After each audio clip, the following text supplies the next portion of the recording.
And what we have been taught is the first Thanksgiving that took place in 1621, okay, in Plymouth, Massachusetts, 1621. And more people are learning, and I posted a number of articles on November 24th, Thanksgiving Day, or November 25th, I should say, Thanksgiving Day, and dealing with the National Day of Mourning, which was first celebrated in 1970. So this is the 52nd anniversary of the National Day of Mourning. But this is also the 400th year anniversary of what we have been told was the first Thanksgiving. And we've all seen a lot of paintings of the first Thanksgiving and the Pilgrims feeding the Wampanoag Native Americans. Well, for a lot of Native Americans, they don't celebrate Thanksgiving. They have a National Day of Mourning. And this year, 2021, is the 400th year anniversary of 1621, when we were told this was the first Thanksgiving. Okay, so we're going to deal with some of that history. There was a big article from the Washington Post called "This Tribe Helped the Pilgrims Survive for Their First Thanksgiving. They Still Regret It 400 Years Later." Okay, this tribe, and it's referring to the Wampanoag, this tribe helped the Pilgrims survive for their first Thanksgiving. They still regret it 400 years later. So we're going to break down this history and separate fact from fiction, as we usually do here on the African History Network show. Okay, separate fact from fiction, and we'll talk about how Thanksgiving evolved into the celebration that it is today. All right, so we'll discuss that, and then also we'll talk a little bit about the history of Black Friday. Each year I see misinformation floating around trying to associate the origin of Black Friday to slavery. I don't know where they're getting that nonsense from. Notice when they do that, they don't cite any sources, because there are none. It's just more nonsense. So we'll deal with some of the origins of Black Friday. We know Black Friday is the day after Thanksgiving, and it's usually the largest shopping day of the year. Okay, so we'll deal with Black Friday as well, and deal with some of that history and the origins of Black Friday. Then I did a special broadcast on Wednesday, November 24th, at a little past our regular time. We're normally on Monday through Friday, 11 p.m. to midnight Eastern Standard Time, and Sundays 9 p.m. to 11 p.m. Eastern Standard Time. But Wednesday, because of the verdict of guilty in the McMichael Bryan murder trial of Ahmaud Arbery, we did a special broadcast on Wednesday. And it's been re-airing on my Facebook fan page, The African History Network, and our YouTube channel, Michael Imhotep, Imhotep. So even if I'm not here on 9/10, or the station may be shut down because of the holidays, as it was, a lot of times I'm still broadcasting. All right. So follow me on my Facebook fan page, The African History Network, our YouTube channel, Michael Imhotep, Imhotep, and you can watch the video from Wednesday, November 24th, where we dealt with the verdict and we dealt with the charges, etc. So we're going to do a brief recap of that here today. And Ahmaud Arbery's mother, Wanda Cooper Jones, she talked about being thankful for the guilty verdict. We know this was a tremendous, a tremendous weight on her and Ahmaud Arbery's father. So we'll talk a little bit about that, and we'll deal with why was only one defendant in Ahmaud Arbery's killing guilty of malice murder. That was Travis McMichael. He was guilty of malice murder, where the other two defendants were not guilty of malice murder, and they were found guilty on different charges. But Travis McMichael, the one who shot Ahmaud Arbery, was guilty on all 9 counts. Okay, so we'll break that down as well. Okay, now on the African History Network show, we focus on educating, empowering, and inspiring people of African descent throughout the diaspora and around the world, because right now it's corrects wrong behavior. What you do for yourself, what you do to yourself, and what you allow other people to do to you and get away with is based upon what you think about yourself. What you think about yourself is based upon what you have been taught about yourself. What you've been taught about yourself is based upon everything you've read, heard, and seen about yourself. So when you control the radius of a man or woman's thoughts, you can control the circumference of his or her actions, because the mind can't do or teach what it doesn't know. Now, we deal with a number of different topics here on the African History Network show. We deal with current events in history and politics, education, economic empowerment, entrepreneurship, relationships, love, sex, health issues, and much, much more. Sign up for our email newsletter. Text the word Kemet, K-E-M-E-T, to 22828. To sign up for our email newsletter, text the word Kemet, K-E-M-E-T, to 22828. To sign up for our email newsletter, also visit our website, AfricanHistoryNetwork.com, AfricanHistoryNetwork.com. You can sign up for the email newsletter there as well. Okay, so we're coming up here on a break in just a couple of minutes here. Calling numbers 313-778-7600. 313-778-7600 is the calling number if you have a question or comment. 313-778-7600. Now, Thanksgiving Day is a national holiday in the United States, and Thanksgiving Day 2021 occurred on Thursday, November 25th. In 1621, the Plymouth colonists and the Wampanoag Native American nation shared an autumn harvest feast that is acknowledged today as one of the first Thanksgiving celebrations in the colonies. It's acknowledged as one of the first Thanksgiving celebrations in the colony. And this is a famous painting here that we see every year. And we're told this was the first Thanksgiving, and we were told that the Pilgrims invited the Wampanoag Native American nation to celebrate with them and celebrate that first harvest. Okay, that's not exactly how the story went. And one of the things that I do when I teach this history is we deal with this history from the Native American perspective. So I'm going to share an article that came out a few years ago, and I deal with this each year on my show. We deal with this history from the Native American perspective, not the perspective of the colonizers. Now, for more than 2 centuries, days of Thanksgiving were celebrated by individual colonies and states for more than 2 centuries, even before 1863. Okay, it wasn't until 1863, in the middle of the Civil War, that President Abraham Lincoln proclaimed a national day, a National Thanksgiving Day, to be held each year. Okay, that wasn't until 1863, but we see it going back to the first official Thanksgiving Day was proclaimed in 1789 by George Washington during the American Revolutionary War. The Continental Congress designated one or more days of Thanksgiving a year, and in 1789, President George Washington issued the first Thanksgiving proclamation by the national government of the United States. In this proclamation, he called upon Americans to express their gratitude for the happy conclusion to the country's War of Independence and the successful ratification of the U.S. Constitution. You listen to the African History Network show right here on 910 AM, the Superstation Future Radio. I'm Michael Imhotep. We'll be back in a few minutes. Welcome back to the African History Network show right here on 910 AM, the Superstation, the Future Radio. I'm your host, Brother Michael Imhotep. It is Sunday, November 28th, 2021, and we are live.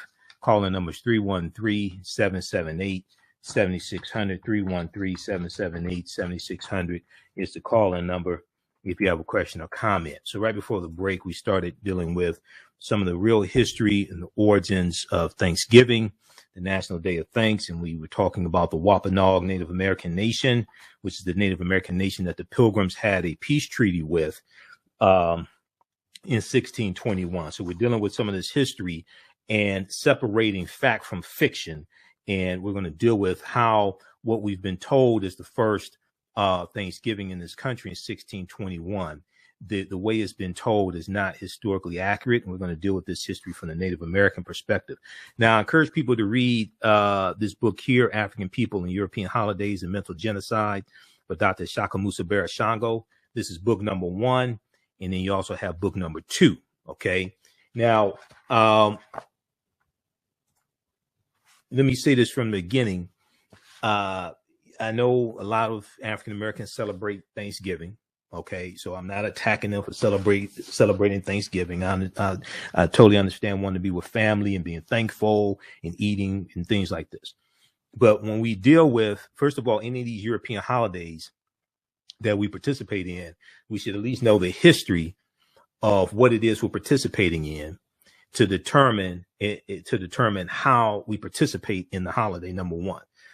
Number 2, once you learn the real history, you know, you may not want to celebrate at all. Doesn't mean don't get together with family. Doesn't mean you're not going to eat, etc. But this whole history of Thanksgiving and the Wampanoag Nation helping helping Europeans, okay, who were known as the Pilgrims, but all the people on the Mayflower ship were not Pilgrims. There were 102 passengers on the Mayflower ship. Okay, only about 36 were Pilgrims. All of them on the Mayflower were not Pilgrims either. So we have to separate fact from fiction. Now, there's a good article here from. We're going to go to clip 1 here in just a second, Jalen. We're going to actually, which clip is that? Not clip. I think it's going to be clip 2. We're going to go with first. We're going to go to clip number 2 in just a second. Hundreds gather for Day of Mourning. Okay. So there was a big article from the Washington Post. Came out November 4th, 2021. This tribe helped the Pilgrims survive for the first Thanksgiving. They still regret it 400 years later. Long marginalized and misrepresented in U.S. history, the Wampanoags are bracing for the 400th anniversary of the first Pilgrim Thanksgiving in 1621. Okay, so this year is the anniversary of this. Is November. It's the anniversary of that. So, and this article is written by Dana Hedgepath. She was interviewed by Joanne Reed on the the Readout on Wednesday, November 24th. We're going to share that interview as well with you because there's a lot of history in all of this. So, if we look at this article quickly here, they talk about overlooking the chilly waters of Plymouth Bay. About 36 tourists swarmed a park ranger as he recounted the history of Plymouth Rock, the famous symbol of the arrival of the Pilgrims here 4 centuries ago. Okay. And they're in Plymouth, Massachusetts. The setting of this article is Plymouth, Massachusetts. Nearby, others waited to tour a replica of the Mayflower ship that carried the Pilgrims across. On a hilltop above stood a quiet tribute to the American Indians who helped the starving Pilgrims survive. Few people bothered to visit the statue of Osamoquin, the chief of the Wampanoag Nation, okay, whose people once numbered between 30,000 to 100,000 people, and whose land once stretched from southeastern Massachusetts to parts of Rhode Island. Okay, so today the Wampanoag own about 1/2 of 1% of the land they owned before these European colonizers arrived. Now, long marginalized and misrepresented in American history, the Wampanoags are braced for what's coming this month, as the country marks the 400th anniversary of the first Thanksgiving between the Pilgrims and Indians, the Pilgrims and Native Americans. But the actual history of what happened in 1624, the actual history of what happened in 1624 bears little resemblance to what most Americans are taught in grade school, historians say. This, once again, is why the real history of this country has to be taught. Everything from 1621 to 1619 to 1526, when the Spanish were taking Africans into the territory we call South Carolina and Georgia, which was 93 years before. That's 93 years before Jamestown, Virginia. And 1513, when Juan Ponce de Leon, the Spanish conquistador, comes into Florida with an African named Juan Garrido, who was born in West Africa about 1480, to the first Americans with Africans documented evidence by Dr. David Imhotep that deals with the African presence in this land we call the United States of America, going back at least 51,700 years ago. These were the Khoisan, and there was a presence of them in South Carolina discovered by Dr. Albert Goodyear, who's an archaeologist at the University of South Carolina. There was a big discovery made in 2004, thoroughly documenting an African presence in the territory we call South Carolina, going back at least 51,700 years ago, before Native Americans even came into existence. So we have to deal with all of this history, and we have to deal with this chronology of history. So the actual history of what happened in 1621 bears little resemblance to what most Americans are taught in grade school, historians say. All right. And then we see the attack on critical race theory, which is a catch-all term, which is an attack on dealing with teaching about the history of slavery and racism and systemic racism and white supremacy, things like this. Right. All this gets attacked because there's a concerted effort to keep the truth from coming out. Now, there was likely no turkey served. There were no feathered headdresses worn. And initially, there was no effort by the Pilgrims to invite the Wampanoags to the feast they made possible.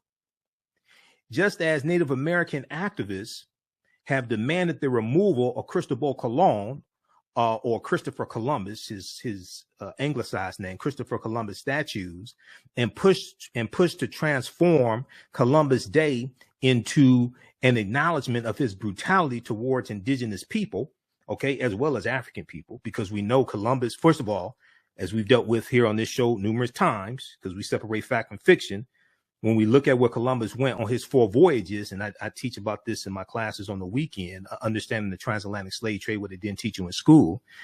When we look at where Columbus went on his 4 voyages, Columbus never came to the land we call the United States of America.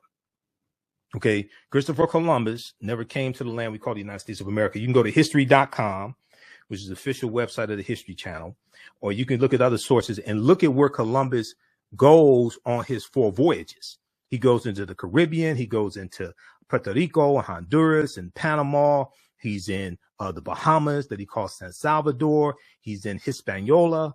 And we know the western third of Hispaniola becomes the French colony of Saint Dominique, which becomes Haiti. Okay, he's in that area. He never comes to the land we call the United States of America. Okay, so we just have to get that straight from the beginning. Now, just as Native Americans pushed to transform the Columbus holiday into an acknowledgement of his brutality towards indigenous people, they have long objected to the popular portrayal of Thanksgiving. Now, it's also important to note that the Spanish, Columbus is conquering on behalf of the Spanish crown. And in 1501, 1502, the Spanish start shipping Africans into those Spanish colonies. And then you have the Asiento de Negros of 1518, signed by King Charles V, also known as King Charles I of Spain, which was a license given to European nations and European slave traders to supply Spanish colonies with African slaves, the Asiento de Negros, okay, 1518. And this is going to accelerate the transatlantic slave trade.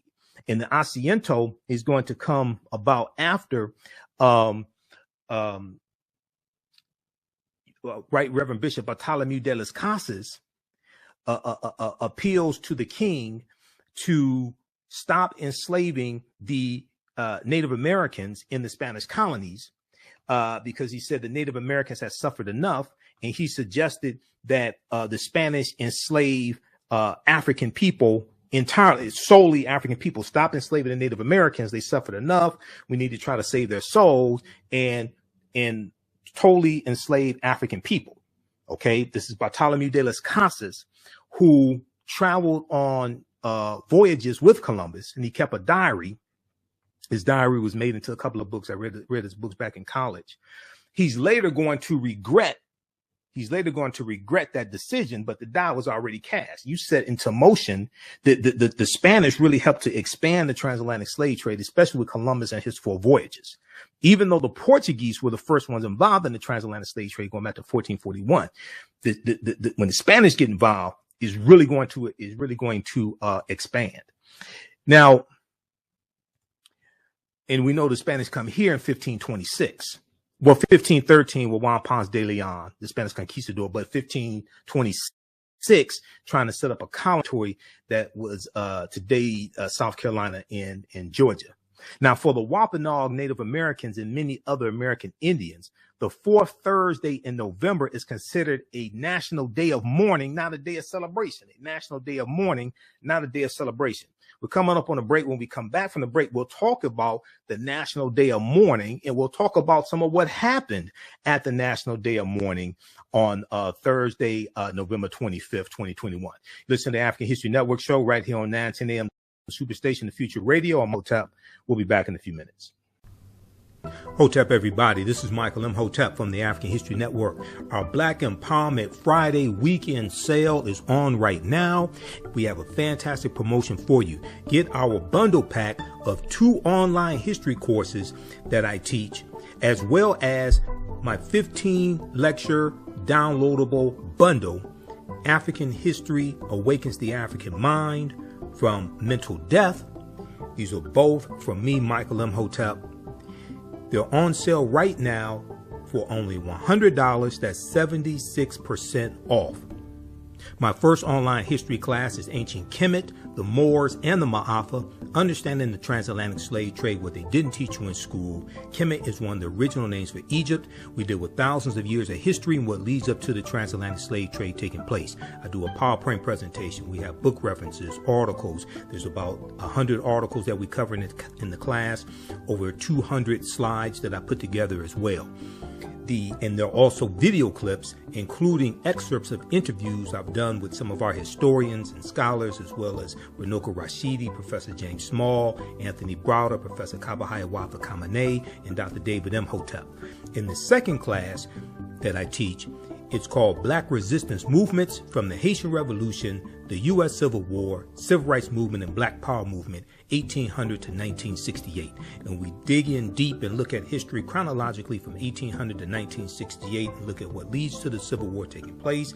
We study the Jim Crow era, the Reconstruction era, 1865 to 1877, World War I, World War II, Civil Rights Movement, Black Power Movement, and the Great Migration, 1915 and 1970, to understand what happened to us after slavery ended, what were the laws and policies put in place to put us where we are today, to understand where we need to go from here.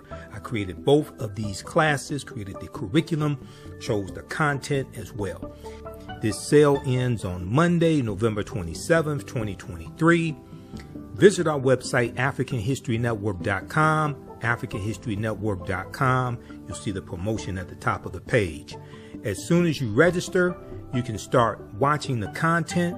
You can join us for our next online class live Saturday, December 2nd, 2023, 2 p.m. Eastern Standard Time. You can watch all of these classes on demand, and even after the course is over with, you don't lose access. Register right now, order right now. Visit our website, AfricanHistoryNetwork.com, AfricanHistoryNetwork.com. Okay, so right before the break, we were dealing with, there's a big article from the Washington Post that deals with this tribe helped the Pilgrims survive for the first Thanksgiving. They still regret it 400 years later. This tribe helped the Pilgrims survive for the first Thanksgiving. They still regret it 400 years later. long marginalized and misrepresented in U.S. history, the Wampanoags are bracing for the 400th anniversary of the first Pilgrim Thanksgiving in 1621. Okay, we're going to go to clip 2 here in just a second, Jalen.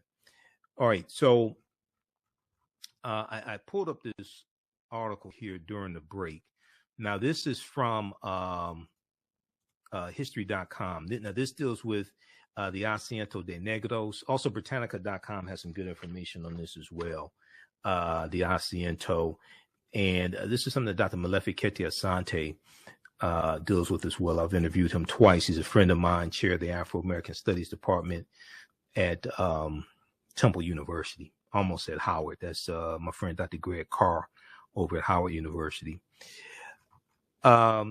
Details of brutal first slave voyages. Okay, this is from history.com. This dealt with some new information that came out a few years ago. Okay, now this article is from March 29th, 2019, updated, originally from August 31st, 2018.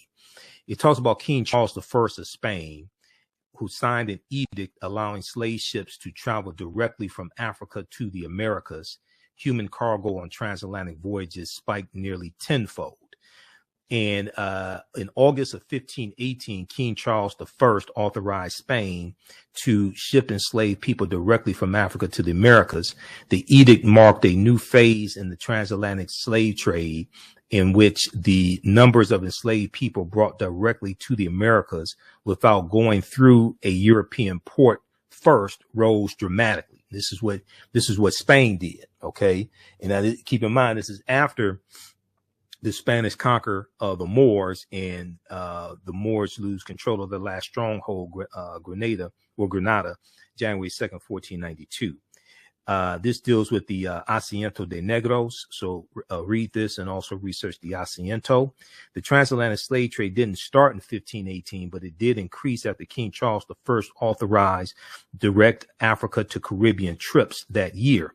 In the 1510s and 1520s, ships sailing from Spain to the Caribbean settlements of Puerto Rico and Hispaniola might contain as few as 1 or 2 enslaved people, or as many as 30 or 40. Quote, by the mid 1520s, we're seeing 200, sometimes as many as almost 300 captives being brought on the same slave ship from Africa, says Professor David Weed, a history professor at Michigan State University. It's difficult to trace what parts of Africa the captives on board came from at that point in time, since many were captured on the mainland and shipped to island ports off the coast before Spanish boats took them to the Americas. So read the rest of this here, but this deals with this talks about the Asiento, and also this talks about the Asiento, and Britannica.com has some good information on the Asiento as well. All right, now if we go back to this piece here from the Washington Post. Okay, so for the Wampanoag Native Americans and many other American Indians, the fourth Thursday in November is considered a National Day of Mourning, not a day of celebration. Because while the Wampanoags did help the Pilgrims survive, their support followed by years of slow unfolding genocide and the taking of their land. Okay, so while the Wampanoag Native American nation did help the Pilgrims survive, their support was followed by years of a slow unfolding genocide of their people and the taking of their land. Okay, I think they might want to do over on that one. I think if they had it to do all over again, or as Cher says, if she could turn back time, I think if they could turn back time, things would have turned out differently. To learn the history of the Wampanoags and what happened to them after the first Thanksgiving, a visitor has to drive 30 miles south of Plymouth to the town of Mashpee, where a modest clapboard museum sits along a 2-lane road. Outside, there's a Wetu, W-E-T-U, a traditional Wampanoag house made from cedar poles and the bark of tulip poplar trees, and a mishoon, an Indian canoe.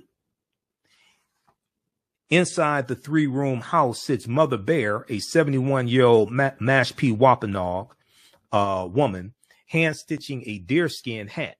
She's lived her whole life in this town and is considered one of the keepers of the Wampanoag version of the first Thanksgiving, and how the encounter turned into a centuries-long disaster for the Mashpee Wampanoag Nation, who now number about 2,800 people. The story continues to get ignored by the roughly 1.5 million annual visitors to Plymouth, Massachusetts museums and souvenir shops. The Mashpee Wampanoag Museum draws about 800 visitors a year. So the Plymouth, Massachusetts museums and souvenir shops draw about 1.5 million people per year. And they're not going to get the Native American version of what happened that first Thanksgiving. The Mashpee Wampanoag Museum draws about 800 visitors a year. Okay, so every year they have the National Day of Mourning in the Plymouth, Massachusetts area, the National Day of Mourning. And it took place, they have it on Thanksgiving Day. It took place this year as well. Let's go to clip number 2, Jalen, and see what happened. Members of Native American tribes gathered together in Plymouth, but they're not celebrating Thanksgiving. They're mourning the mistreatment Indigenous people have faced. Here's NBC 10's Mike Manzoni. Thank you all, everyone here. Every year at noon on Thanksgiving. What we need to do is, what we have been doing isn't working, and what we need to do is to decolonize, bring the land back. Native Americans gather in Plymouth to remember their ancestors and remind people why they don't celebrate the holiday. The National Day of Mourning, now in its 52nd year, brought out more than 1,000 people. They marched from Coles Hill to nearby Plymouth Rock, which they refer to as a pebble and a tourist trap.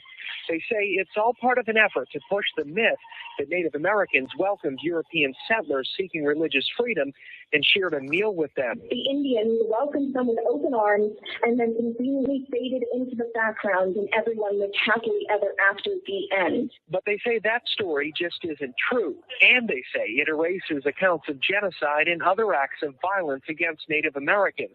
That's why they use this day to tell their own history. When the Pilgrims arrived on Outer Cape Cod, by the way, not on that pebble down the hill, one of the first things the Pilgrims did was to rob Wampanoag graves at the hill and steal as much of their winter provisions of corn and beans as they were able to carry. And after leaving Plymouth Rock, they marched on to Post Office Square, where they held another rally. We're in Plymouth, like Manzoni. All right, we'll continue this on the other side of the break. You listen to the African History Network show right here on 910 AM, the Superstation of Future Radio. I'm your host, Brother Michael Imhotep. We'll be back in a few minutes. Also, if you'd like to stop with information, you can support the African History Network, $ the AHN show through Cash App, $ the AHN show through Cash App, also through PayPal, paypal.me /the AHN show. This helps us keep doing the research, stay on the air, keep broadcasting, pay some of the bills. All right, we have to get out of here. Remember, right now, it's correct wrong behavior is not over till we win Wakanda forever. And we'll talk to you next time. Peace. Okay, we're going to go back to that clip here in just a second, Jalen. So right before the break, we were dealing with the National Day of Mourning and the real history of the first Thanksgiving in 1621. This is a really good article from the today.com, the Today Show on NBC. Many Native Americans consider Thanksgiving a day of mourning. Here's how they mark the day. Many Native Americans consider Thanksgiving a day of mourning. Here's how they mark the day. And this is a this picture here is from last year, the 51st year in Memphis, in Plymouth, Massachusetts, the National Day of Mourning. But they'll have similar banners each year. This one says, in the spirit of Metacom, National Day of Mourning, United Americans United American Indians of New England. Okay, so this clip right here that I was sharing right before the break. This is from NBC Channel 10 in Boston. NBC Channel 10 in Boston, and this deals with what happened at the National Day of Mourning on Thursday, November 25th. Let's go back to this clip, Jalen. Members of Native American tribes got together in Plymouth, but they're not celebrating Thanksgiving. They're mourning the mistreatment Indigenous people have faced. Here's NBC 10's Mike Manzoni. Thank you all, everyone here. Every year at noon on Thanksgiving. What we need to do is, what we have been doing isn't working, and what we need to do is to decolonize, bring the land back. Native Americans gather in Plymouth to remember their ancestors and remind people why they don't celebrate the holiday. The National Day of Mourning, now in its 52nd year, brought out more than 1,000 people. They marched from Coles Hill to nearby Plymouth Rock, which they refer to as a pebble and a tourist trap.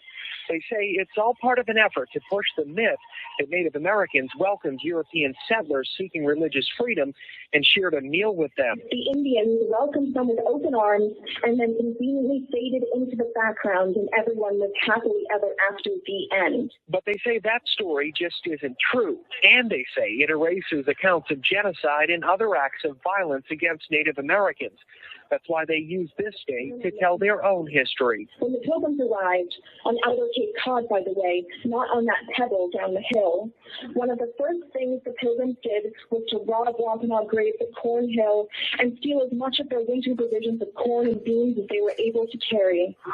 And after leaving Plymouth Rock, they marched on to Post Office Square, where they held another rally. We're in Plymouth, like Manzoni, NBC 10 Boston. Okay. That's from NBC 10 Boston. Check out this article here from NBC 10 Boston.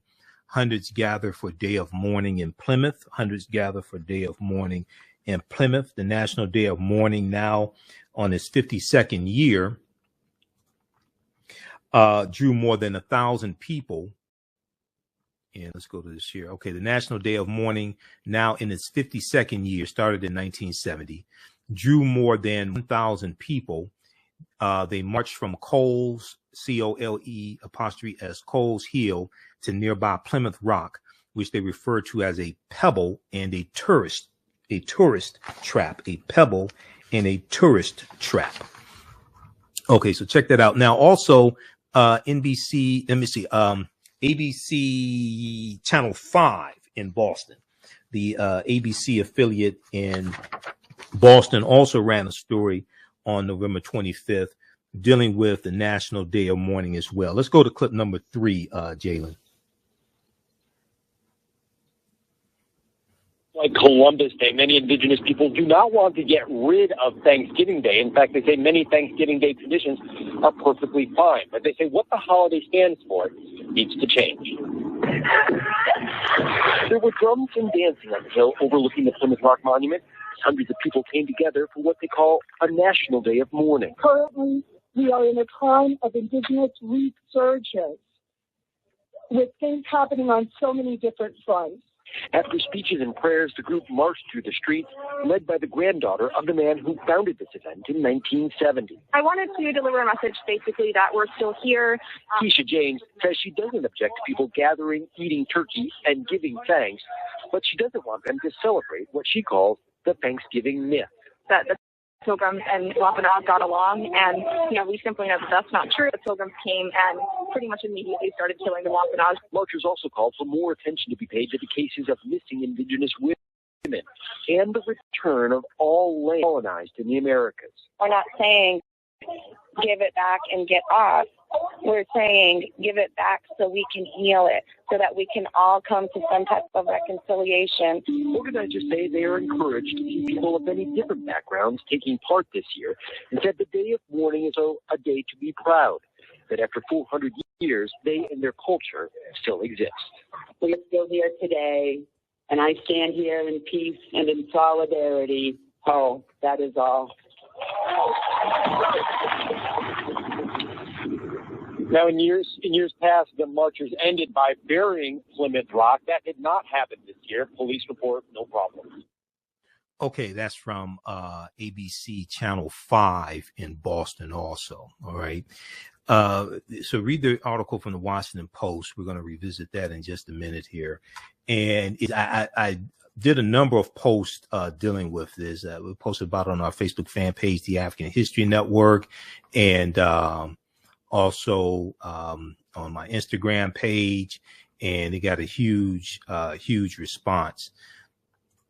This one here from the Washington Post, which came out November 4th, 2021. This tribe helped the Pilgrims survive for their first Thanksgiving. They still regret it 400 years later.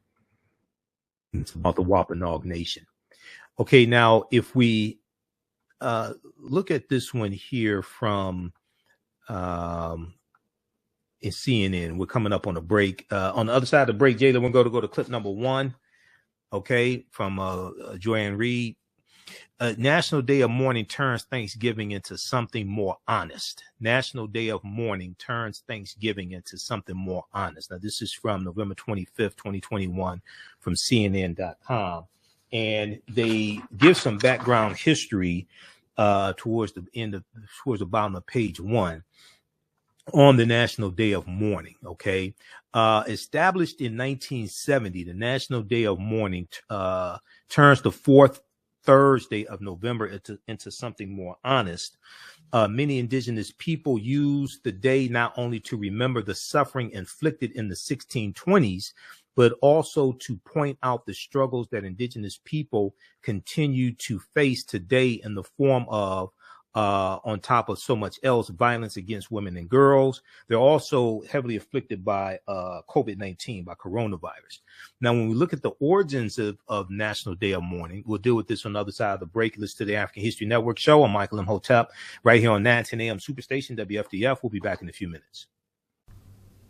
Hotep, everybody. This is Michael Imhotep from the African History Network. Our Black Empowerment Friday weekend sale is on right now. We have a fantastic promotion for you. Get our bundle pack of 2 online history courses that I teach, as well as my 15 lecture downloadable bundle, African History Awakens the African Mind from Mental Death. These are both from me, Michael Imhotep. They're on sale right now for only $100. That's 76% off. My first online history class is Ancient Kemet, the Moors, and the Maafa, Understanding the Transatlantic Slave Trade, what they didn't teach you in school. Kemet is one of the original names for Egypt. We deal with thousands of years of history and what leads up to the transatlantic slave trade taking place. I do a PowerPoint presentation. We have book references, articles. There's about 100 articles that we cover in the class, over 200 slides that I put together as well. And there are also video clips, including excerpts of interviews I've done with some of our historians and scholars, as well as Runoko Rashidi, Professor James Small, Anthony Browder, Professor Kabahaya Wafa Kamene, and Dr. David Imhotep.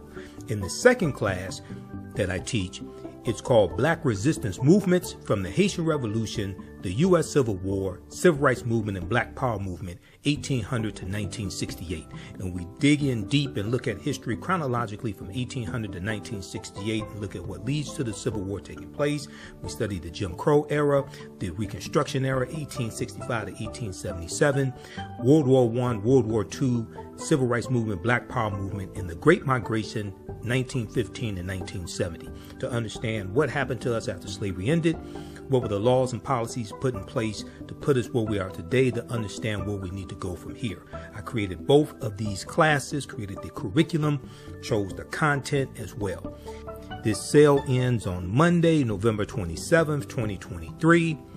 Visit our website, AfricanHistoryNetwork.com, AfricanHistoryNetwork.com. You'll see the promotion at the top of the page. As soon as you register, you can start watching the content.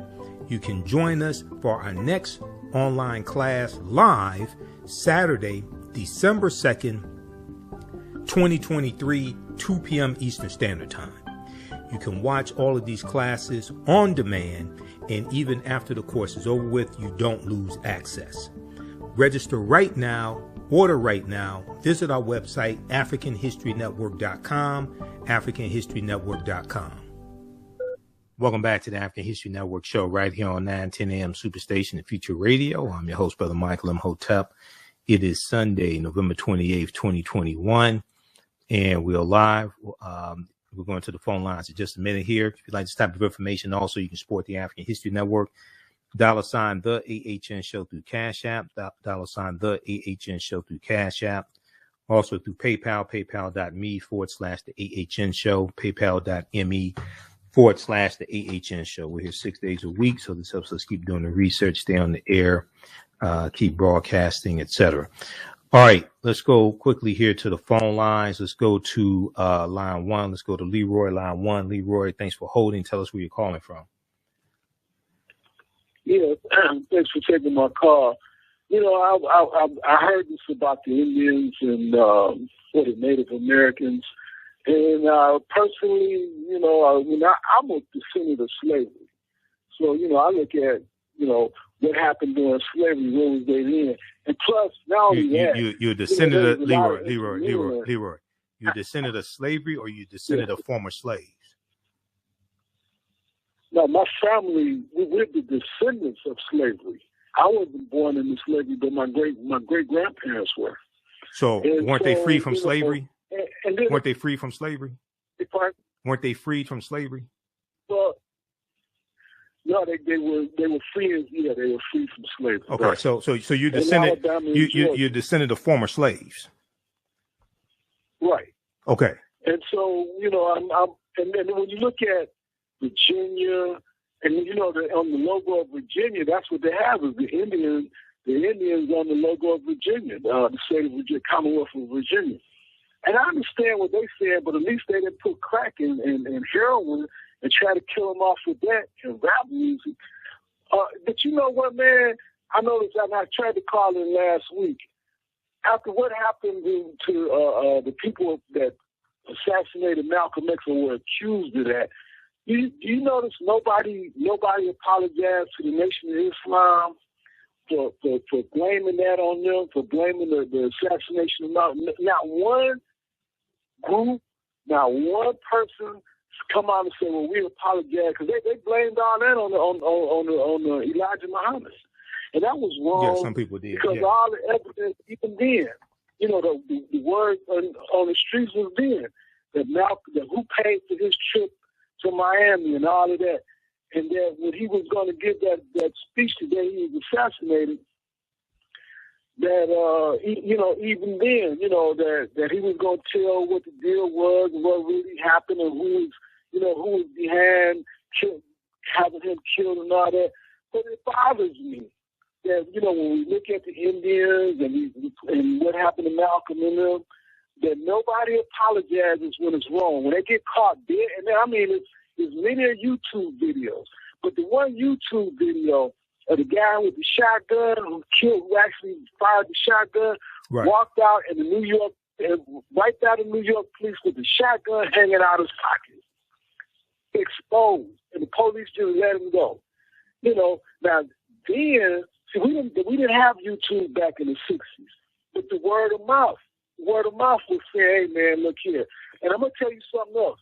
That when he gave the $1 to the bullet speech at the church here in Detroit, King Solomon Baptist Church. You know what? Yeah, the question and answer. He had a question and answer period after that speech. That's missing. So it's missing from where? All these things. Wait. The question and answers part is missing from where? You can't find it. You can't find the question and answer period after the speech that he gave at the church. And at the time, that church was like it was a community hub. Okay. It was a community hub back then. They had Golden Glove boxing and all that stuff back then at that church. Okay. I think his name is Reverend Williams, or whatever his name is. I'm not certain that you can't. I'm not certain you can't find it, but okay. There are three versions of the speech. Also, he gave the speech when he first gave the speech. That was March 29th, 1964, in Washington Heights, New York. Then he gave it April 3rd, 64 in Cleveland, Ohio, Corey Methodist Church. And then he gave it April 4th, 64 at King Solomon Baptist Church. I've heard the three different speeches. I'm not certain that that doesn't exist. So it may be a situation where, because I know there are records of it, so I'm not certain that the Q&A session doesn't exist. But okay, all right, Leroy. Thanks for calling. Keep listening. Okay, keep listening. Okay, we'll go to the next caller here in just a second. Everybody, I want people to really understand this, and we have to understand history. First of all, I've had Dr. David Imhotep on this show, I think 13, 14 times. Well, I've interviewed him 13, 14 times. I interviewed him first time before I even started on that, and I interviewed him first time back in 2011. He's the author of the book, The First Americans Were Africans, Documented Evidence.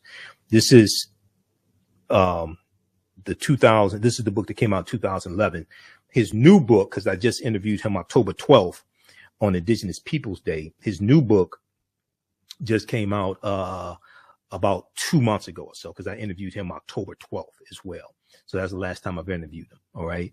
It deals with the African presence in the Americas dating back at least 56,000 years ago. But the first one, that research at least 56,000 years ago in South America, and 51,700 years ago in the territory we call South Carolina and Georgia. Okay, today, because the territory we call South Carolina and Georgia. So African people were in this land going back tens of thousands of years before Native Americans even came into existence. As I've said numerous times before, and I'm not sure. I'm not sure why people do this, but if you actually understand history, the people, when we say we're descendants of slaves, the slaves were freed in 1865. And then you look after slavery, they're referred to as freedmen or former slaves or ex-slaves. Like we look at this article right here from the Zen Education Project, November 28th, 1898. First National Convention of the Ex-Slave Mutual Relief, Bounty, and Pension Association.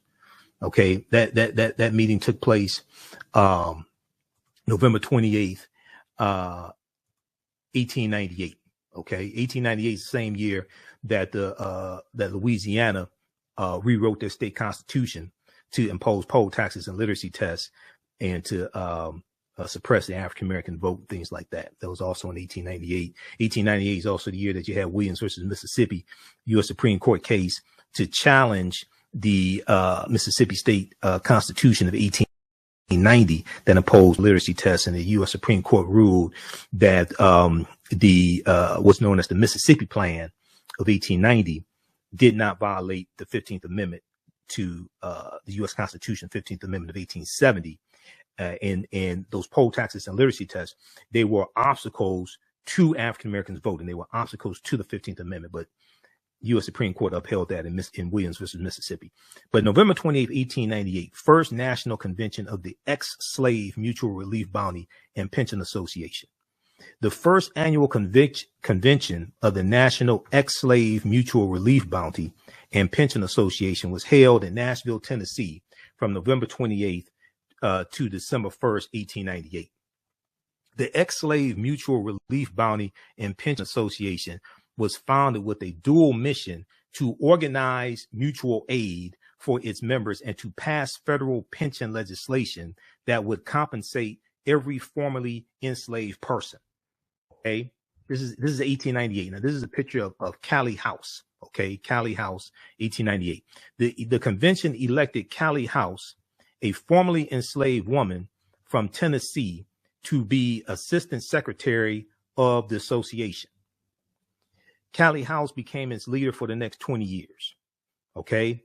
Callie House explained the political goals of the organization. She said if the government had the right to free us, she had a right to make some provision for us. And since she did not make it soon after emancipation, she ought to make it now.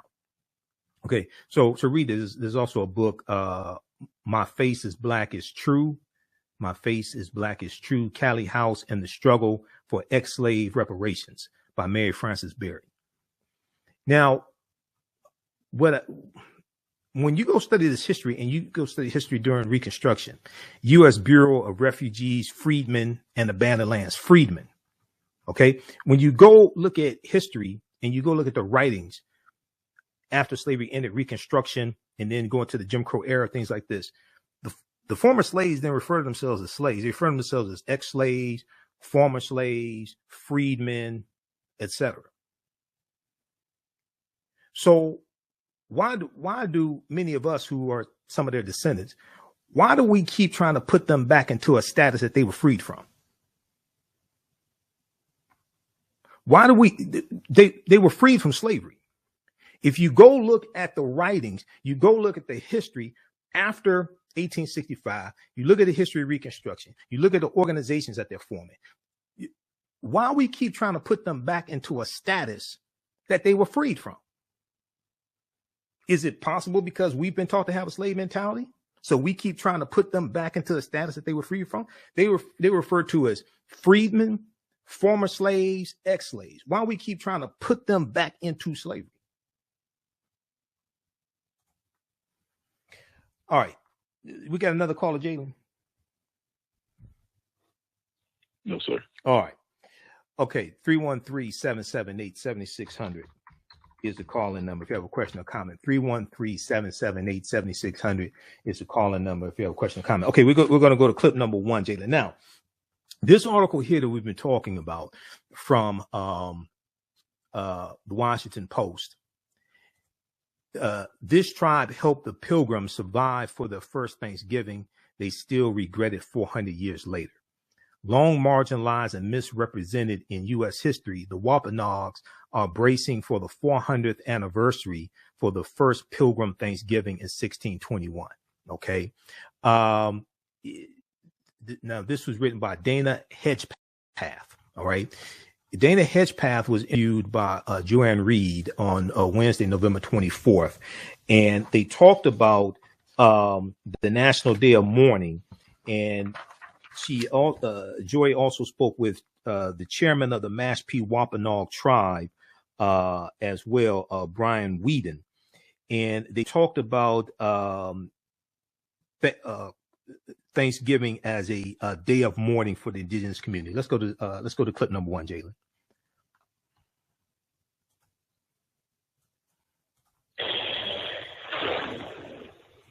This year marks 400 years since English Pilgrims and the Eastern Wampanoag allegedly sat down and broke bread.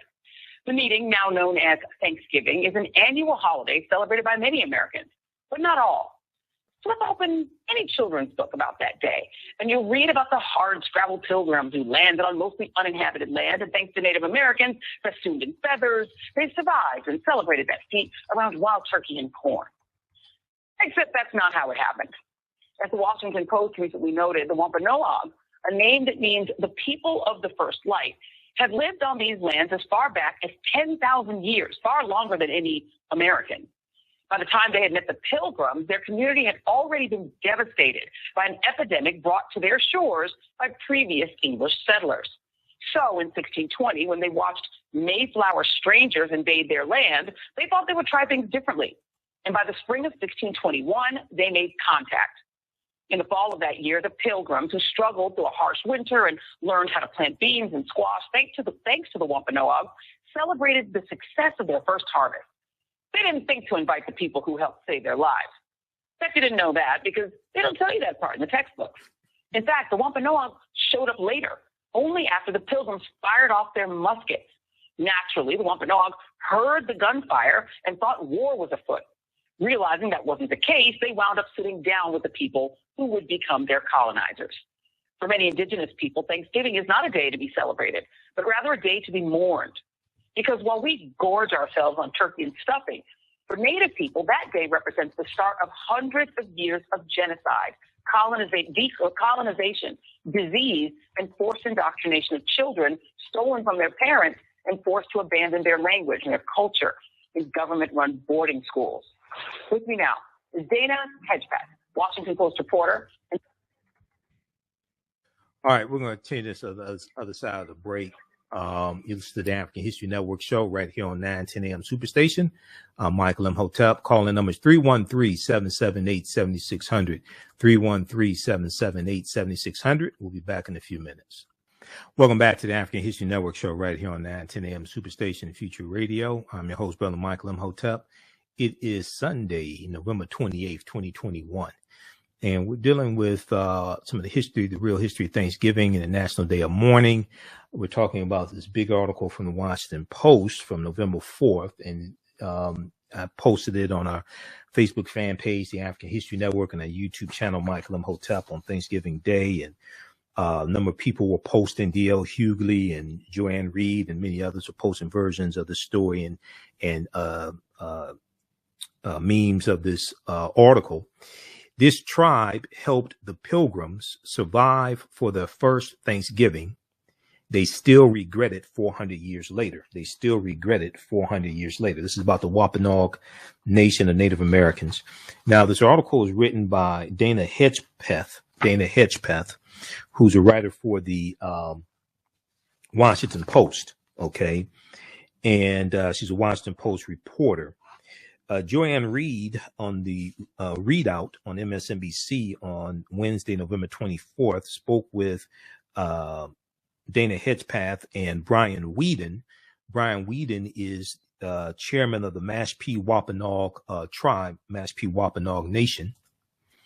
And they talked about Thanksgiving as a national day of mourning. All right, let's go back to this clip, Jalen.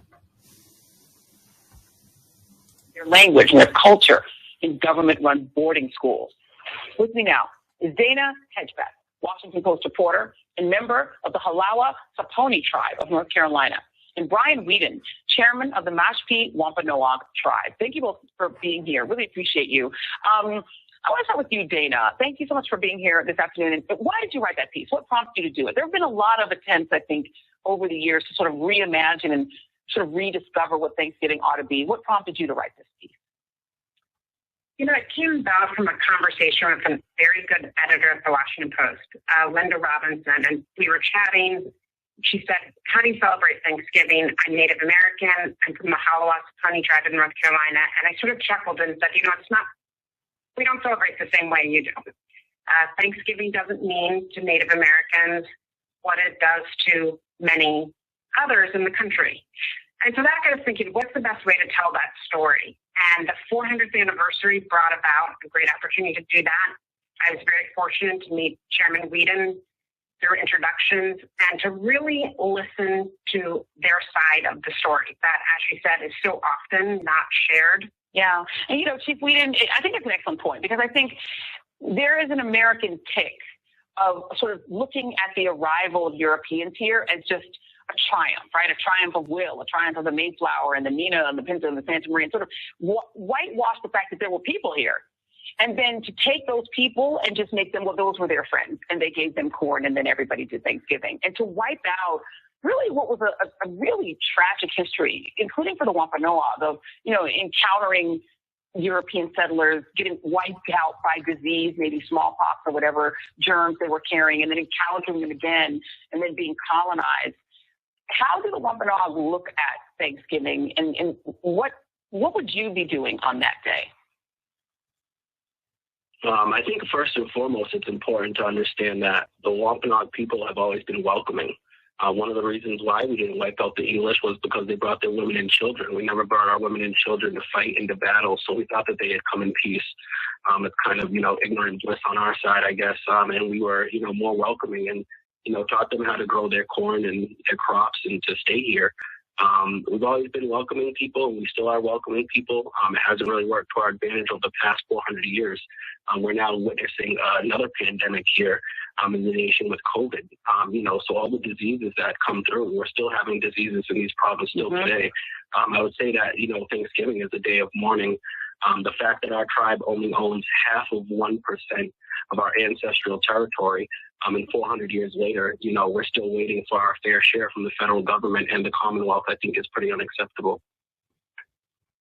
Yeah, and I was just looking at Dana Hedgepeth, you write about the division of land and taking what had been vast lands that the Wampanoag had, dividing it up into like 60-acre chunks and defying the culture of these great people who didn't divide land that way and tax it that way. What did you discover about how life has changed for this tribe in the centuries since, and how much of that culture remains? And I'll ask both of you that question, but I'll ask you as you just finished doing this piece. Well, they are alive and strong. As the chairman said, very welcoming people. And as Frank James, who's a very well-known Wampanoag activist, who made a very famous speech in the 1970s, who was ejected, in fact, from giving that speech publicly at the time. But perhaps the best line from his speech was, befriending the Pilgrims was perhaps our biggest mistake. Just if you think about that and let that resonate for a moment, it did open up a long, slow, painful process of genocide, taking of land, taxation, ownership, things that were the antithesis of the very culture that American Indians and the Wampanoags especially prided themselves in. And Chief Whedon, you're young. I'm just looking at you're only 28 years old, so you're a young man who's growing up, both within your tribe and in your culture, but in this country. And I wonder, what do you say to people who just want to move on, who just want to do the tomahawk chop at an Atlanta Braves game, who are like, why are you making such a big deal out of that? Why can't we just do Thanksgiving the way we want to? Including some younger people who don't want to deal with this history and especially don't want to deal with anything like reparations. I think it boils down to this nation. I mean, look at all the monuments and all these people that we, classify as heroes in our founding fathers. When you actually look into the history of what these people did, President Lincoln was one of the ones who had one of the biggest massacres, of Native Americans in his time. And he wanted to bring the nation together, so he decided to make this a holiday. I think that the country and the nation has played their part. And we don't do a good job at putting out the accurate information. It's very one-sided, and that's why we're here today, to put our story out there so that we can bring awareness to this issue. I think that it's ignorance on a lot of parts, but as young people, I believe that it's our generation that will make that change and start uniting our nation. Dana Hedgepeth, thank you for writing this very important piece. Hopefully everyone will read it. Brian Whedon, Chief Brian Whedon, Chairman Brian Whedon, more accurately, thank you very much. Really appreciate you for being here.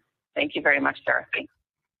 Okay, so that was from Joanne Reed's show, the readout on MSNBC. That is from Wednesday, November 24th, 2021. Right at the end, they mentioned President Lincoln and the execution of Sioux Native Americans on the day after Christmas, December 26th. 1862, during the Civil War. Associated Press has this article from December 31st, 2018. Lincoln ordered execution of dozens of Sioux warriors, commuted sentences of others. Okay, this is what he's talking about.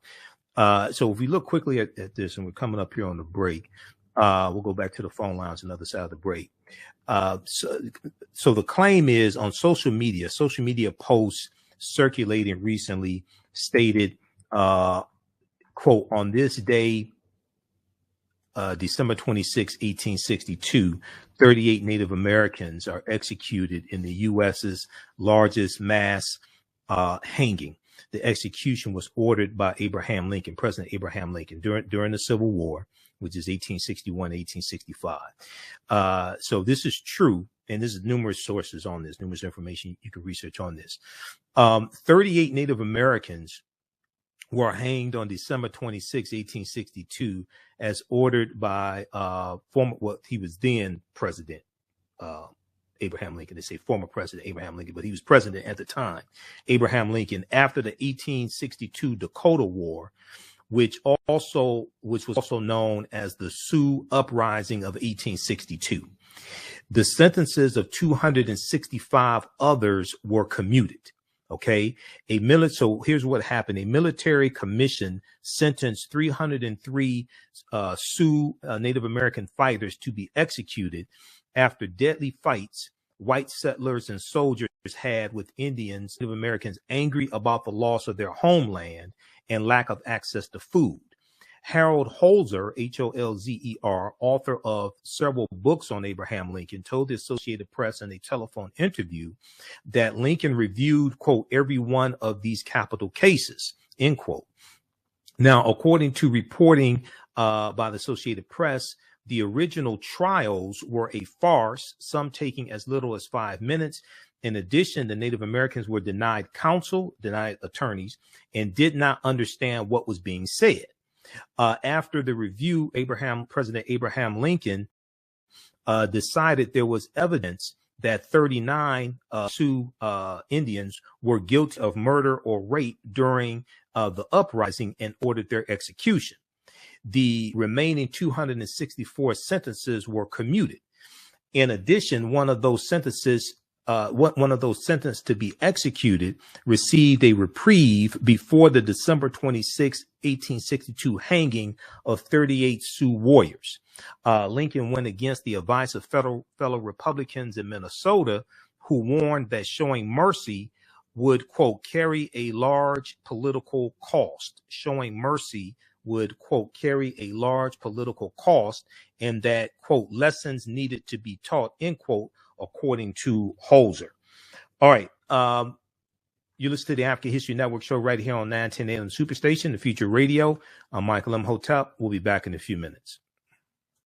Welcome back to the African History Network show right here on 910 AM Superstation, the Future Radio. All right. Calling number is 313-778-7600. 313-778-7600 is the call-in number if you have a question or comment. So right before the break, we were dealing with the real history of Thanksgiving and what actually happened at what we've been told was the first Thanksgiving in 1621. And we've been dealing with the National Day of Mourning also. Many Native Americans look at, and some African Americans, I'm one of them, look at Thanksgiving as a National Day of Mourning. People that understand history look at it as a National Day of Mourning.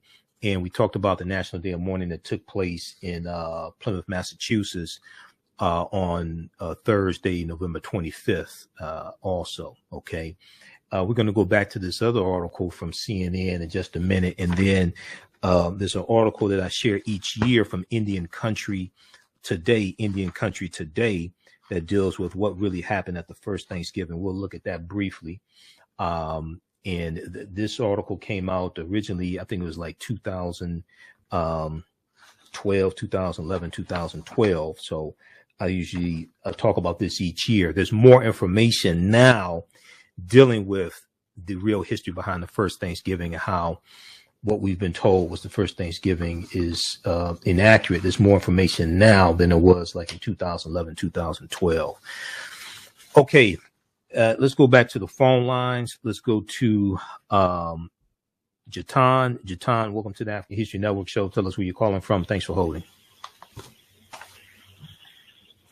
Thanks for having me, Mr. Imhotep. And thank you so much for taking my call and pronouncing my name correctly. I appreciate that. Okay, no problem. Calling from Baltimore, Maryland. Oh, Baltimore. Okay. Yeah, calling from Baltimore, Maryland. To say it's a damn shame is an understatement. You know, I grew up with the mythology of Thanksgiving. You know, they taught us in school. And, they even had pictures. You know, they had imagery to kind of go along with the myth. Right. And we sort of grew up with that. And so did most of the people I know, you know, my family and such. And it sort of morphed into a day of Thanksgiving. But I can't say I only recently heard about the Day of Mourning. Since 1970? Since 1970, yes. National Day of Mourning has been taking place. Yeah, since 1970. Wow. Wow. Nobody told us. And I'm just recently learning that, in the last couple of years, even the way they narrate, I guess, the, quote unquote correction, the ticker tape on Miss Reed's show read the indigenous story of Thanksgiving, as if that's an alternate story. You know what I mean? As if that's not the story. As if, that's not the truth of what happened.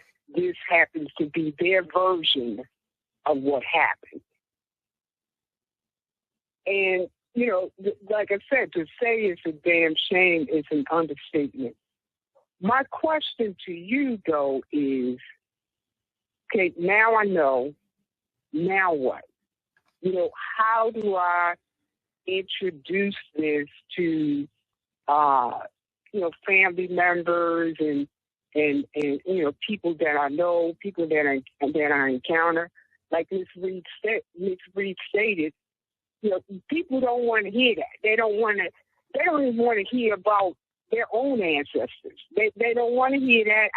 Can you just pass the potatoes out? Who made the potatoes out? Can you just pass the turkey? Right. I don't want to hear that. So I think. So how do we, right. How do we move our community towards a more honest and authentic narrative? Right. Okay. So the way to do that, and we got other callers too. So the way to do that, I think, is one, read these articles that I'm sharing with you, because this deals with the history, and it deals with a lot of history that we have not been taught.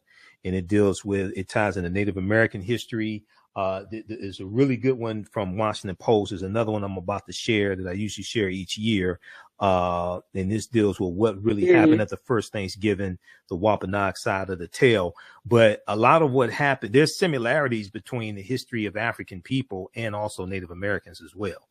Right. And Exactly. when we look at books like The First Americans Were Africans, Documented Evidence by Dr. David Imhotep, and I've had him on this show a number of times, African people were here even before Native Americans came into existence. We were here in this land and be called the United States of America even before Native Americans came into existence. So our land was taken, Native Americans' land was taken, but there's also an intermixing of African people and Native Americans as well. And some of the Africans who were here who are already here when Native American, when European settlers get here or European colonizers get here, some of those groups are going to be reclassified as Native Americans.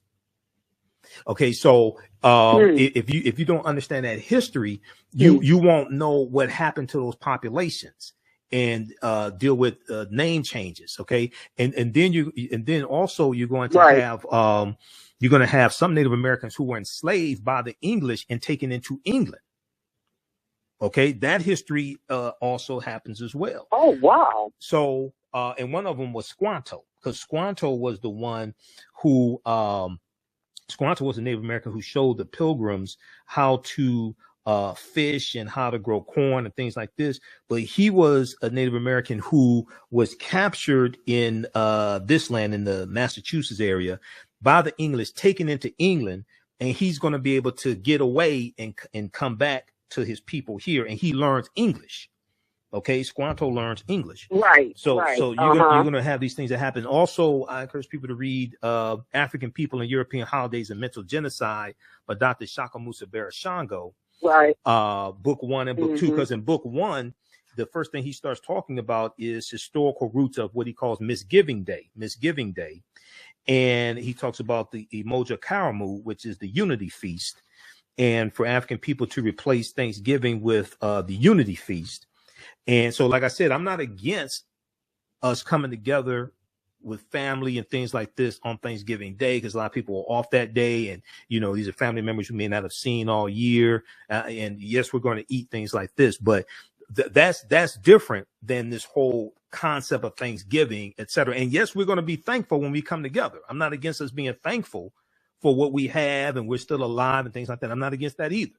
Okay. But that's different than this whole concept of Thanksgiving, which is celebrated to basically inspired by and commemorate that first Thanksgiving that we were told took place in 1621. And then the National Day of Thanks, it becomes a national holiday in 1863, declared by President Lincoln, but it was inspired by Sarah Josepha Hale. And Sarah Josepha Hale launched a 36-year campaign to have a National Day of Thanks. And she's the woman who wrote the nursery rhyme, Mary Had a Little Lamb. That's Sarah Josepha Hale. She's known as the mother of Thanksgiving.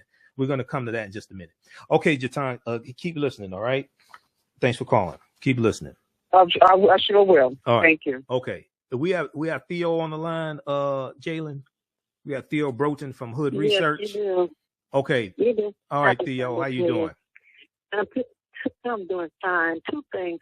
One, the word reparations was mentioned earlier, and there are a number of Native American that have casinos. Is that considered their reparations? And actually, give your email. AHNShow. You can email me at AHNShow@AfricanHistoryNetwork.com.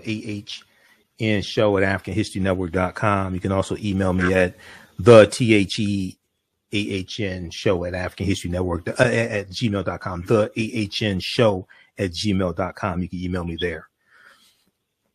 Okay. Yeah, casinos. You have some Native American nations that have been able to get casinos. They're nations, and they've been able to get that. You have different Native American nations. There are about 570 federally recognized tribal nations. Different nations have been able to get different things. All of them don't have casinos.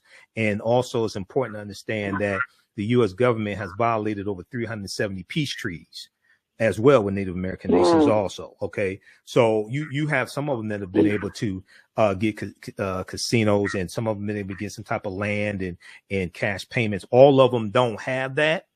And compared to what they lost, compared to what happened to them and what they lost, okay, casinos are not reparations.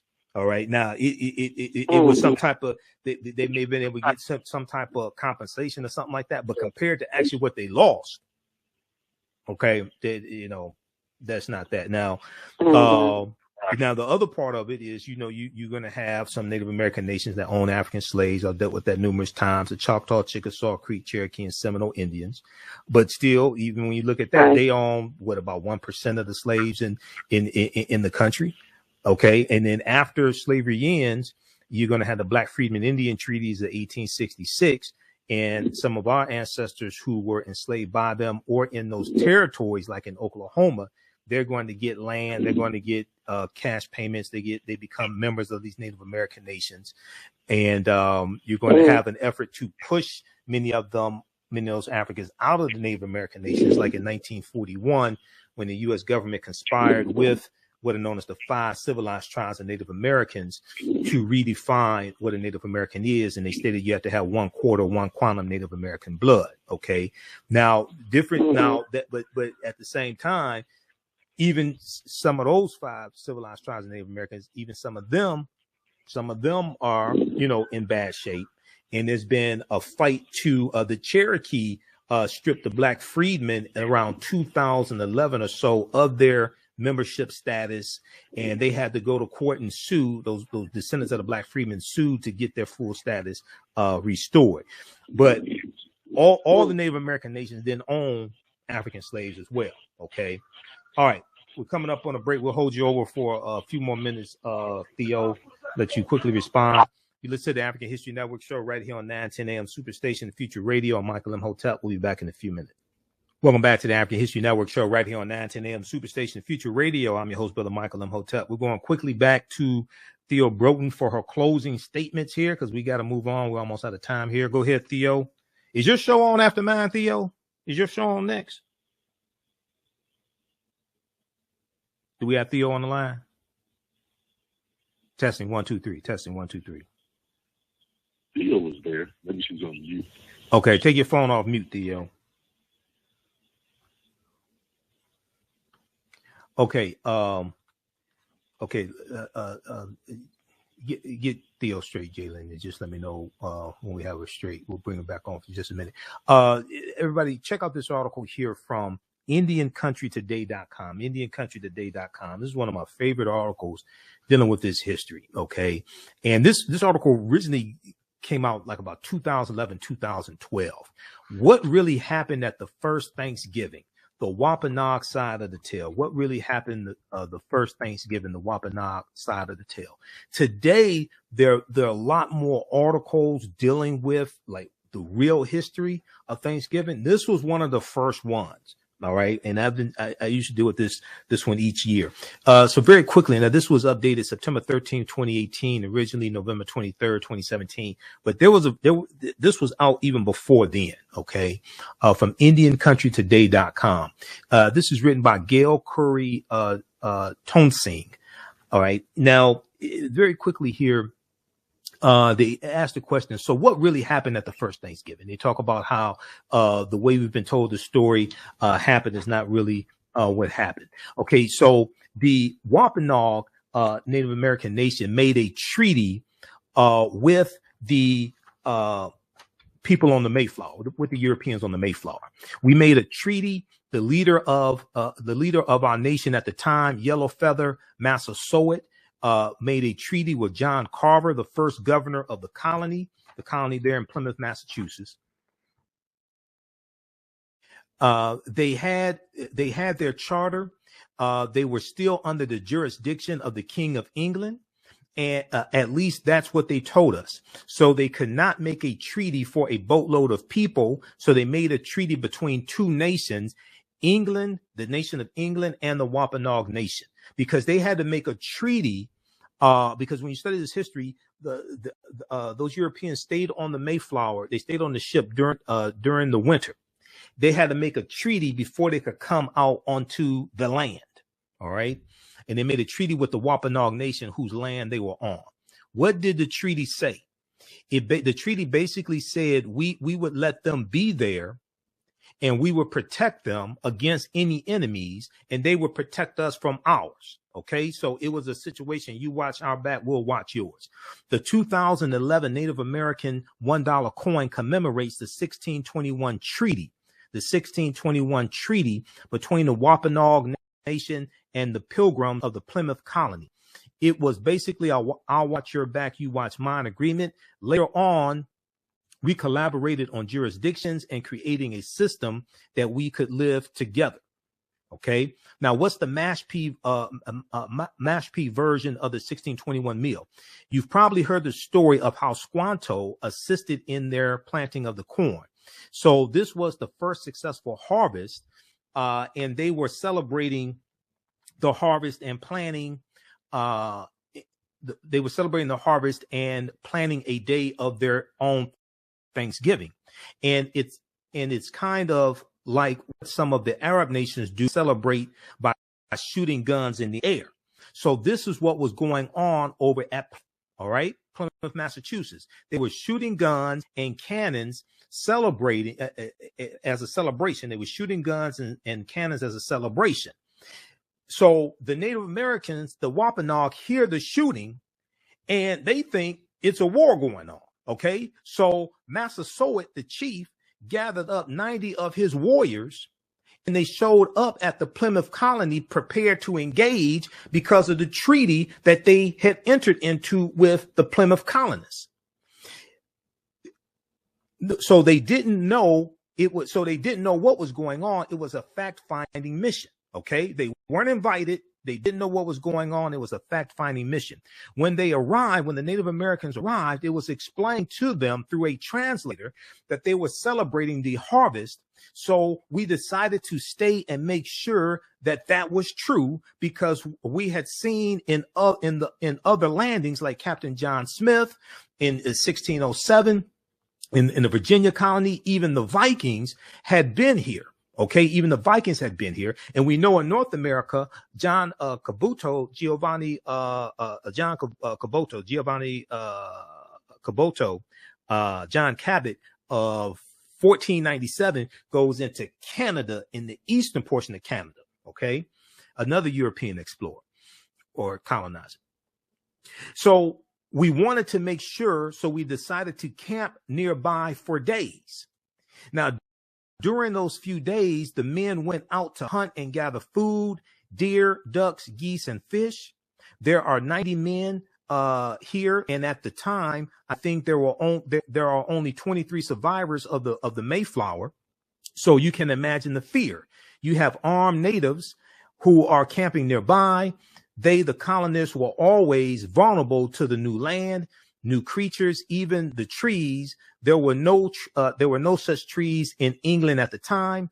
People forget that they had just landed, and this coastline looked very different from what it looks like now.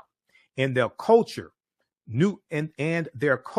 new foods. They were afraid to eat a lot of things, so they were very vulnerable, and we did protect them. We did protect them, not just support them. We protected them.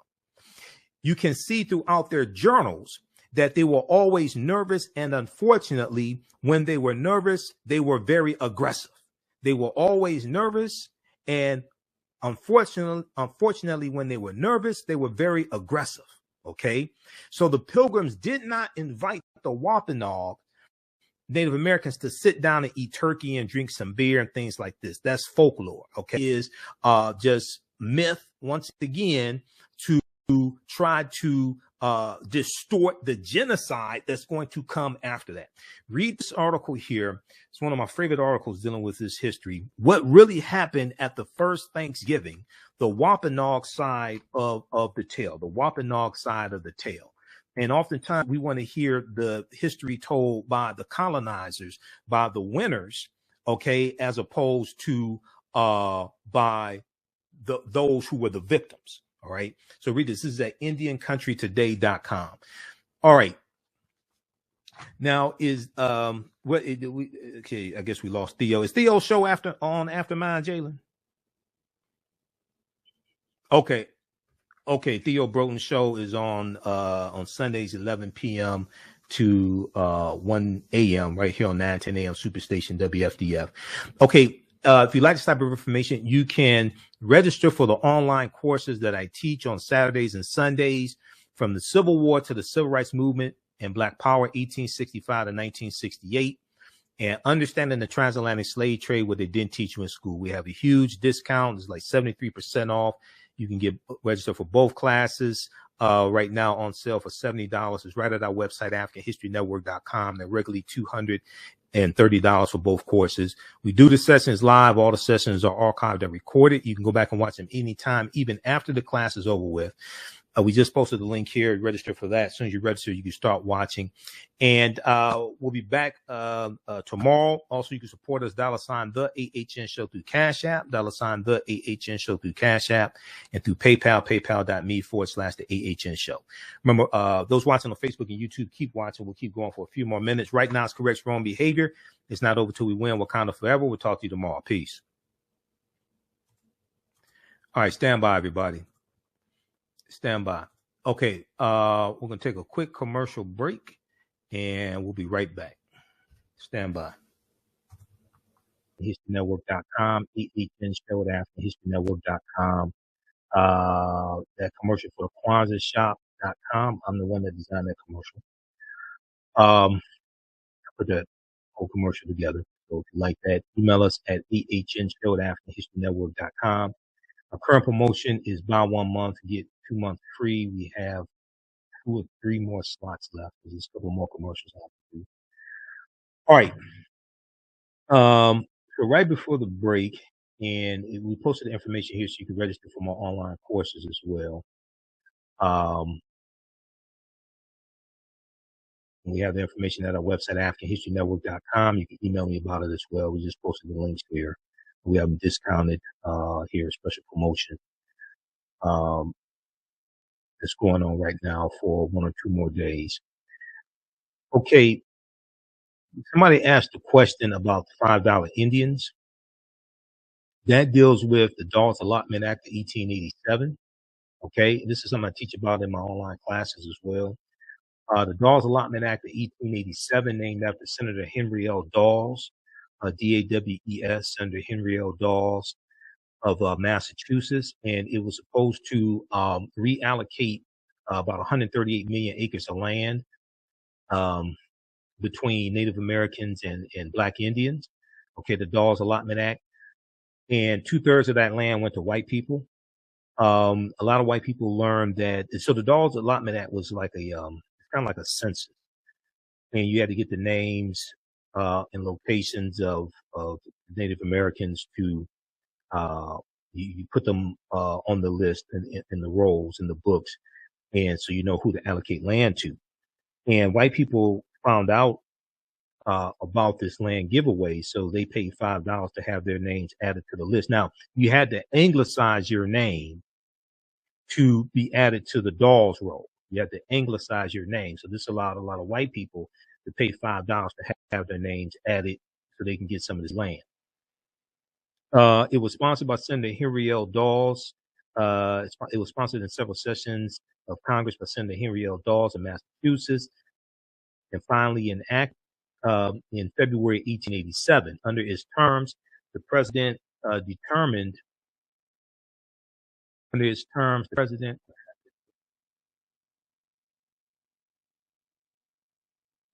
Under its terms, the president determined. Wait a second here.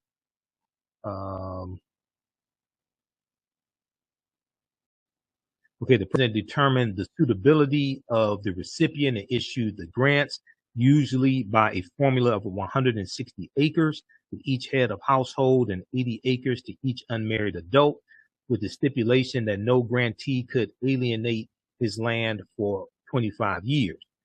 The Native Americans who thus received land became U.S. citizens, subject to federal, state, and local laws. The original supporters of the act were genuinely interested in the welfare of the Native Americans, but there was not enough votes in Congress to pass it until it was amended to provide that any land remaining after the allotment to the Native Americans would be available for public sale. Okay, there were not enough votes in Congress to pass it until it was amended. To provide that any land remaining after the allotment to the Native Americans would be available for public sale. The combined influence of friends of the Native Americans and land speculators assured passage of the act. Now, under the Dawes Act, Native American life deteriorated in a manner not anticipated by its sponsors. The social structure of the Native American tribes was weakened. Many nomadic Native Americans were unable to adjust to an agricultural existence. Others were swindled out of their property, and life on the reservation came to be characterized by disease, filth, poverty, and despondency. The act also provided that any surplus land be made available to whites, who by 1932 acquired 2/3 of the 138 million acres of land the Native Americans had held in 1887. All right. So the Dawes Allotment Act of 1887. There's another massive land giveaway. We're largely going to be locked out of massive land giveaways like that. Okay. Hotep, everybody. This is Michael Imhotep from the African History Network. Our Black Empowerment Friday weekend sale is on right now. We have a fantastic promotion for you. Get our bundle pack of 2 online history courses that I teach, as well as my 15 lecture downloadable bundle, African History Awakens the African Mind from Mental Death. These are both from me, Michael Imhotep. They're on sale right now for only $100. That's 76% off. My first online history class is Ancient Kemet, the Moors, and the Maafa, Understanding the Transatlantic Slave Trade, what they didn't teach you in school. Kemet is one of the original names for Egypt. We deal with thousands of years of history and what leads up to the transatlantic slave trade taking place. I do a PowerPoint presentation. We have book references, articles. There's about 100 articles that we cover in the class, over 200 slides that I put together as well. And there are also video clips, including excerpts of interviews I've done with some of our historians and scholars, as well as Runoko Rashidi, Professor James Small, Anthony Browder, Professor Kabahayawafa Kamene, and Dr. David Imhotep. In the second class that I teach, it's called Black Resistance Movements from the Haitian Revolution, the U.S. Civil War, Civil Rights Movement, and Black Power Movement, 1800 to 1968. And we dig in deep and look at history chronologically from 1800 to 1968 and look at what leads to the Civil War taking place. We study the Jim Crow era, the Reconstruction era, 1865 to 1877, World War I, World War II, Civil Rights Movement, Black Power Movement, and the Great Migration, 1915 and 1970, to understand what happened to us after slavery ended, what were the laws and policies put in place to put us where we are today, to understand where we need to go from here. I created both of these classes, created the curriculum, chose the content as well. This sale ends on Monday, November 27th, 2023. Visit our website, AfricanHistoryNetwork.com, AfricanHistoryNetwork.com. You'll see the promotion at the top of the page. As soon as you register, you can start watching the content. You can join us for our next online class live Saturday, December 2nd, 2023, 2 p.m. Eastern Standard Time. You can watch all of these classes on demand, and even after the course is over with, you don't lose access. Register right now, order right now. Visit our website, AfricanHistoryNetwork.com, AfricanHistoryNetwork.com.